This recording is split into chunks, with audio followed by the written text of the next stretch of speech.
Hello friends, आज हम बात करेंगे अस्त ग्रह के बारे में। आपकी कुंडली में अगर गुरु अस्त है तो क्या करना चाहिए, कौन सा उपाय करना चाहिए। फ्रेंड्स, जैसा कि हम जानते हैं कि ज्योतिष में जो भविष्यवाणियाँ की जाती हैं वो 12 राशियाँ, 12 भाव, 27 नक्षत्र और 9 ग्रहों के आधार पर की जाती हैं, जिनमें जो 9 ग्रह होते हैं वो मूवेबल होते हैं। बाकी जो प्लैनेट्स होते हैं, राशि होती है, भाव होते हैं, वो स्थिर होते हैं। इन 9 प्लैनेट्स में जुपिटर का विशेष महत्व है, गुरु ग्रह का विशेष महत्व है, क्योंकि बृहस्पति की जो दृष्टि होती है उसमें अमृत होता है। बृहस्पति जो है आपके भाग्य के स्वामी होते हैं, शुभ ग्रह होते हैं, लाभकारी ग्रह होते हैं और आपकी बुद्धि को निर्देशित करते हैं। कालपुरुष कुंडली में जो बृहस्पति होते हैं आपके 9वें और 12वें भाव के स्वामी होते हैं। 9वां भाव जो होता है वो आपके भाग्य का होता है, आपके एजुकेशन का होता है, आपके धर्म का होता है, लॉन्ग जर्नीज़ का होता है। और 12वें भाव का संबंध आपकी जो मैरिड लाइफ है उससे भी होता है, आपके जो नीड है उससे भी होता है, आपके जो खर्चे हैं उससे भी होता है, हॉस्पिटल से होता है। इसलिए ये दोनों ही भाव इम्पोर्टेंट होते हैं, क्योंकि गुरु ग्रह एक शुभ ग्रह है, बहुत पावरफुल ग्रह है, इसलिए इसको 2 जो भाव है उसका स्वामित्व प्राप्त है। जो ज्योतिष है, एस्ट्रोलॉजी है, उसमें जो गुरु ग्रह हैं, जो बृहस्पति हैं, वो आपके संतान के कारक हैं, आपके भाग्य के कारक हैं, आपकी बाड़ी के कारक हैं, आपके विवेक के कारक हैं, आपके विवाह के कारक हैं। गुरु पंडित है जो विवाह कराता है, वह आपके जो फाइनेंसेस हैं, धन है, उसके भी कारक हैं। इसके अलावा जो बृहस्पति है वो आपके हार्ट को, आपकी नोज़ को, आपकी जो ब्रीथ है, जो सांस लेते हैं, उसको भी रिप्रेजेंट करता है। और नाड़ी ज्योतिष में जो है गुरु को जीव कारक माना गया है।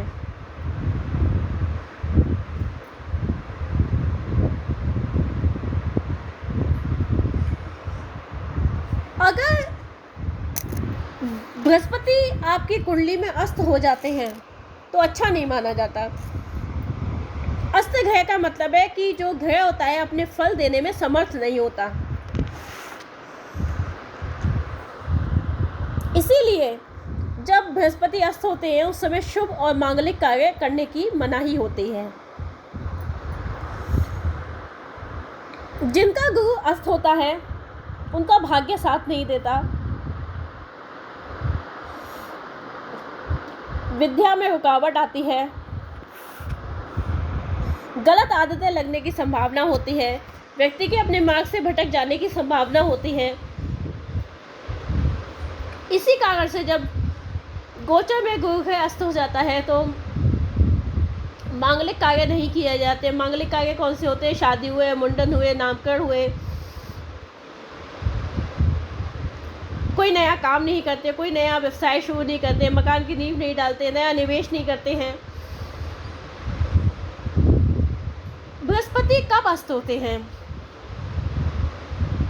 कोई भी ग्रह है वो कब अस्त होगा ये डिपेंड करेगा कि उसकी दूरी सूर्य से कितनी है। जब गुरु ग्रह सूर्य से 3 डिग्री 20 मिनट दूर होते हैं तभी अस्त माने जाते हैं, लेकिन कुछ विद्वान जो है 5 डिग्री तक भी जुपिटर को अस्त मानते हैं। ऐसा माना जाता है कि अस्त गुरु जो होते हैं वो शक्ति विहीन हो जाते हैं, यानी कि गुरु की जो शक्ति होती है वो कमज़ोर हो जाती है। और जब गुरु अस्त होते हैं तो व्यक्ति धर्म, ज्ञान आदि के कार्यों से भटक जाता है, विरक्त हो जाता है, भौतिकता में ज़्यादा उसको झुकाव हो जाता है, भौतिकता में धन में आसक्ति हो जाती है, दैहिक सुखों के प्रति आकर्षण बढ़ जाता है।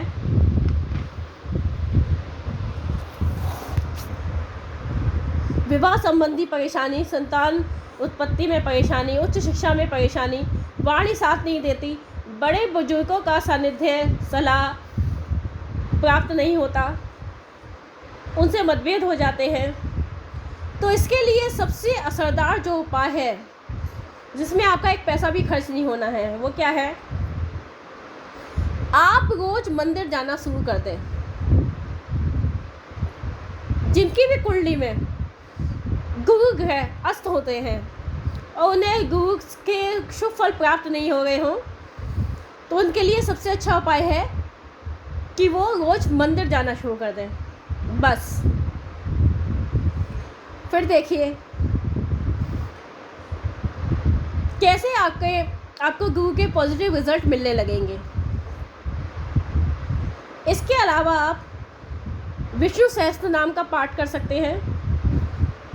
गाय को आटे की लोई बना के उसमें चने की दाल, भीगी हुई चने की दाल डाल दें, गुड़ डाल दें, ऊपर से थोड़ा सा हल्दी और लगा दें, उसको बंद करके ऊपर से थोड़ा सा हल्दी लगा दें, इसे गाय को जरूर दें।